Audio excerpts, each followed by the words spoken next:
Los Angeles Lakers malaki ang chance makuha sina Porzingis at Holiday matapos malaglag sa second round ng playoffs. Pero bago yan, masamang balita muna para sa mga fans ng Denver Nuggets. Dahil si Aaron Gordon ay doubtful o malabo na makapaglaro sa Game 7 ng Denver Nuggets kontra sa OKC Thunder. Ito ay dahil sa natamo niyang left hamstring strain, isang injury na kadalasang matagal gumaling at delikado kapag pinilit. Katulad ito ng naging injury noon ni Stephen Curry, kaya kabado ang mga fans. Hindi pa sigurado kung tuluyang out si Gordon, pero base sa history ng mga player na nagtamo ng ganitong injury, malamang ay hindi na nga siya makakalaro. Malaking dagok ito para sa Denver dahil alam natin kung gaano kahalaga ang hamstring sa stability ng tuhod. Kapag mahina ang hamstring, mas delikado ang ACL, at kung mapipilit si Gordon, baka mas lumala pa ang kanyang kondisyon. Kung sakaling hindi nga siya makalaro, malaking kawalan ito para sa team. Si Gordon ay isa sa mga pinaka-importanting piraso ng Denver sa playoffs ngayon. Nag-a-average siya ng 16.8 points at 7.3 rebounds per game, ang kanyang career best sa playoffs. Bukod pa rito, gumawa siya ng mga game-winning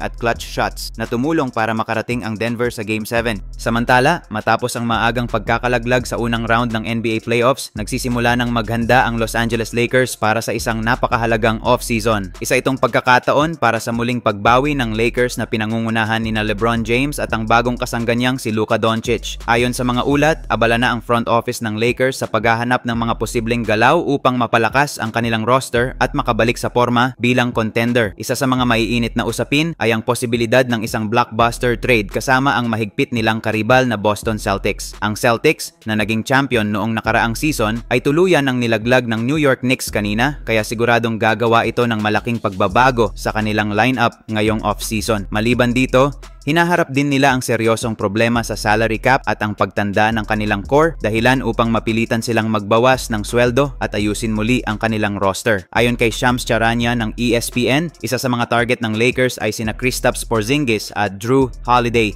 dalawang all-star caliber role players na maituturing na valuable assets sa isang championship run. Ayon naman kay Dean Simon ng Sporting News, may malaking tsansa ang Lakers na makuha ang dalawa bilang sagot sa kanilang defensive at leadership gaps. Si Holiday ay kilala sa kanyang elite perimeter defense at kakayahang mag-cover ng maraming posisyon. Bukod pa rito, dala niya ang playoff experience at veteran presence na babagay sa tandem nina LeBron at Luka. Samantalang si Porzingis naman ay isang stretch big man na may kakayahang mag-shoot mula sa labas. Isang mahalagang aspeto sa modernong basketball at magandang complement kay Doncic. Upang makuha ang dalawang manlalaro, maaaring ialok ng Lakers sina Austin Reeves, Jared Vanderbilt, Rui Hachimura, Dalton Knecht at ilan pang draft picks. May ulat rin na maaaring mag-opt-out si Reeves sa kanyang kontrata, dahilan upang mas madali siyang i-trade ngayong off-season. Ang ganitong trade ay maaaring magbigay ng panibagong sigla sa roster ng Lakers habang binibigyan ng flexibility ang Celtics para sa kanilang salary cap situation. Sa huli, kung matutuloy ang trade,